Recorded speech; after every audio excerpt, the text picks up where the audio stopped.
Day number 11। तो आज है 9th ऑफ जून और 7th ऑफ जून को मेरा था अकाउंट्स का फुल सिलेबस वाला पेपर। सो उसका एक पेपर एनालिसिस करूँ तो सबसे पहला मेन पॉइंट, पहली बार मेरा कोई सम ये एग्ज़ाम के टाइम टैली हुआ था, वो था डिसोल्यूशन का। डिसोल्यूशन भाई, उसमें भी ऑलमोस्ट ऐसा लग रहा था कि शायद छोड़ देता हूँ, क्योंकि थोड़ा बहुत अमाउंट डिफरेंस आ रहा था। बाद में देखा एक सिली मिस्टेक था, उसकी वजह से पूरा रॉन्ग आ रहा था। बाद में जब आइडेंटिफाई किया एग्जाम के बीच में और टैली हुआ तो भाई इतना अच्छा लगा था। फिर आता है issue of shares, issue of debenture. मैंने बताया था पहले भी अच्छे से आते थे, अभी भी अच्छे से आते हैं। इशू ऑफ शेयर्स में बस एक मेन प्रॉब्लम ये हो गया कि वर्टिकल बैलेंस शीट भी बनाना था, जो मुझे अभी तक आता नहीं है। सो उसको अच्छे से करना है। मेन प्रॉब्लम 3 चैप्टर्स में हुआ, final account of sole proprietor, NPO and single entry. ये तीनों ऐसे चैप्टर्स हैं कि जो आने ही आने हैं ऑप्शन में। जैसे 5 to 6 रहते हैं, तो उसमें से किसी एक सेट में हर एक एक के एलिमेंट, जैसे क्वेश्चन नंबर 4 में एनपीओ पूछ लिया, क्वेश्चन नंबर 5 में फाइनल अकाउंट पूछ लिया, क्वेश्चन नंबर 6 में सिंगल एंट्री पूछ लिया। तो ये इतना तो कंफर्म है कि ये तीनों में से तीनों आने ही वाले हैं। तो उसका अच्छे से प्रैक्टिस करना है, जो कि अभी तक नहीं किया है। सो उस पर अच्छे से फोकस करना है। एंड जो थियरी वाला है उसको भी करना है, क्योंकि बहुत थियरी को ऐसा, जितने लोग से रिकमेंडेशन सुना है, उन्होंने बोला कि थियरी को भी अच्छे से फोकस करना चाहिए, उसको इग्नोर नहीं करना चाहिए, क्योंकि उसकी भी मार्क्स है। सो ये हो गया अकाउंट्स की बात। अब कल है लॉ।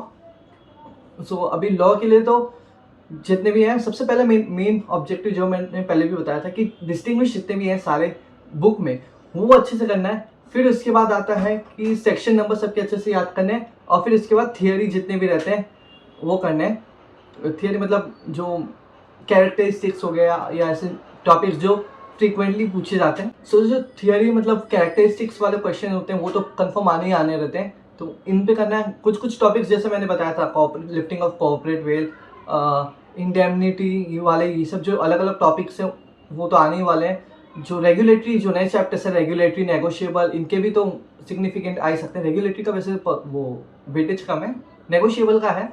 सो और कॉन्ट्रैक्ट का तो सबसे ज़्यादा वेटेज है ही। तो अभी के लिए मेरा एलएलपी और एलएलपी कंप्लीट हो चुका है। रेगुलेटरी अभी जस्ट कर ही रहा था इससे थोड़ी देर पहले, तो रेगुलेटरी कंप्लीट हो जाएगा। फिर इसके बाद जाना है नेगोशिएबल पे, नेगोशिएबल पे जल्दी हो जाएगा।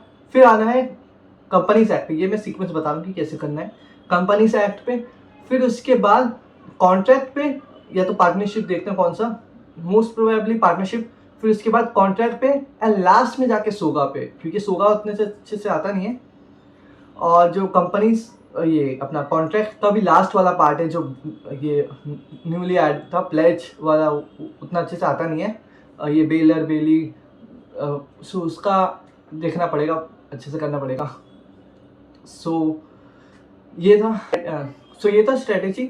अभी आज तो पॉसिबल नहीं हो पाएगा, बट जैसे कल पेपर हो जाता है तो फिर आने के बाद मैं सोच रहा हूँ कि अकाउंट्स का भी जो मैंने 3 बताया चैप्टर्स, उन पे एक ना एक सम करते रहूँ, जिससे अच्छा पॉसिबिलिटी बढ़ जाए। पीस मिल का भी मैंने किया था, बट पीस मिल का क्वेश्चन आया नहीं था, वो भी अच्छे से आता है।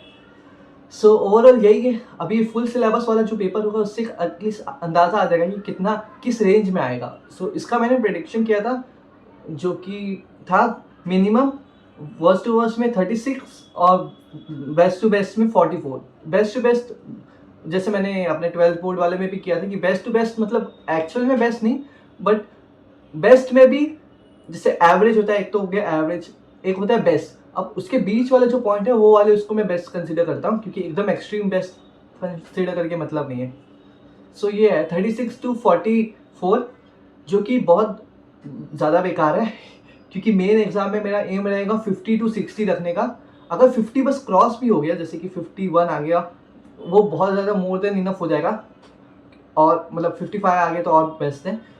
50 से ज़्यादा इसलिए क्योंकि मैंने जैसा बताया था कि पूरा मैं जो 40 मार्क्स का जो गैप आता है वो इको से फुलफिल करना है। अब इको में भी ऐसे ऐसे चैप्टर्स हैं जो ज़्यादा इसमें फोकस लगने वाला है, और 85 इसमें करना, 80 करना, 85 करना बहुत ज़्यादा इम्पॉसिबल हो जाएगा।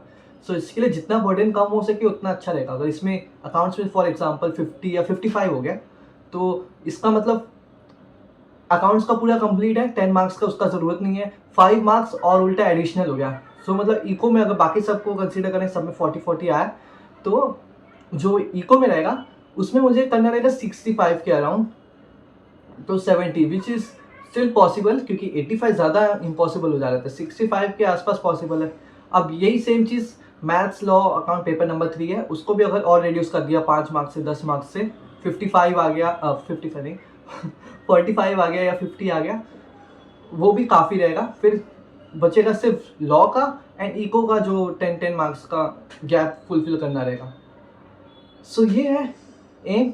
अभी लेट्स सी, एक अंदाज़ा तो मिल ही जाएगा कि कितना मिल सकता है। सो अभी थोड़े दिन बचे हैं तो उस पर अच्छे से फोकस करना है। सो यही था, दैट्स इट। बहुत ज़्यादा लॉन्ग वीडियो हो गया, सो थैंक यू।